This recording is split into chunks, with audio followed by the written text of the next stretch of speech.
Makakapanayam natin si Attorney Hernando Cabrera, tagapagsalita ng LRT at MRT. Magandang umaga, Ginoong Cabrera. Lala, Hawi, magandang umaga sa ating mga viewers.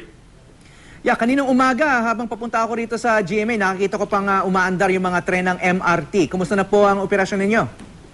Well, Hawi, no, yung LRT at saka MRT tuloy-tuloy pa rin ang operations natin, hindi ito na-disrupt. So, buong maghapon tayo ngayon, buong araw, tuloy-tuloy pa rin. Yun naman ang mandate natin, na araw-araw dapat mag-operate yung MRT at saka LRT. Sa ngayong panahon, titigil lang kami kapag nawalan kami ng power supply. Pero hanggat may power supply kami at malinis yung ating relays, walang obstructions at safe na patakbuhin yung mga tren, tuloy-tuloy pa rin yung takbo ng ating operasyon sa LRT at MRT. Ginoong Cabrera, kasi pag panahon ng baha, lalong humahaba po yung mga pila sa MRT at LRT. Nadadagdagan nyo ba ng mga personnel pag ganito yung panahon? Well, actually, ayon sa monitoring kanina, mababa yung ridership natin ngayong araw kasi marami naman nang nagkansila ng pasok sa private sector at saka wala namang pasok sa government sector at saka sa mga klase. Kaya nakita natin kanina na mababa yung ridership natin. Actually, nagbawas tayo ng tren na tumatakbo ngayon sa linya dahil mababa nga yung ating ridership. Sa lahat ng linya yon? Yes, Line 1, Line 2 ng LRT at saka sa MRT 3. Kumusta naman yung mga personnel ninyo? Nakapasok ba sila? Kaya ngayon, full operation pa rin?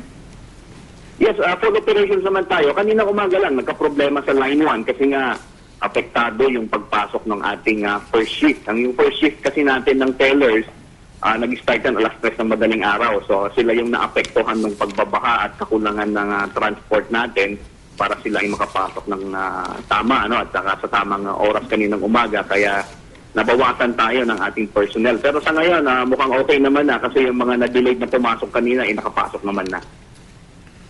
So, sa tingin nyo, buong araw naman ay maluwag dyan sa mga tren ng LRT at MRT? Yes, in-expect namin na maluwag ito and sabi ko nga, true to our mandate, tuloy-tuloy pa rin yung operasyon natin kahit bumabagyo o kahit bumabaha o malakas ang ulan. Tuloy-tuloy ang operasyon ng LRT at MRT 3. Nakikita nga namin ngayon yung EDSA live, may live video ngayon na mukhang maluwag kahit walang baha dyan. Kaya rin siguro yung MRT din mismo ay kukonti yung mga pasahero. Yes, tama yun, Awi, kasi sabi ko nga kanina, marami ng private sector na nagkansila na rin ng kanilang trabaho.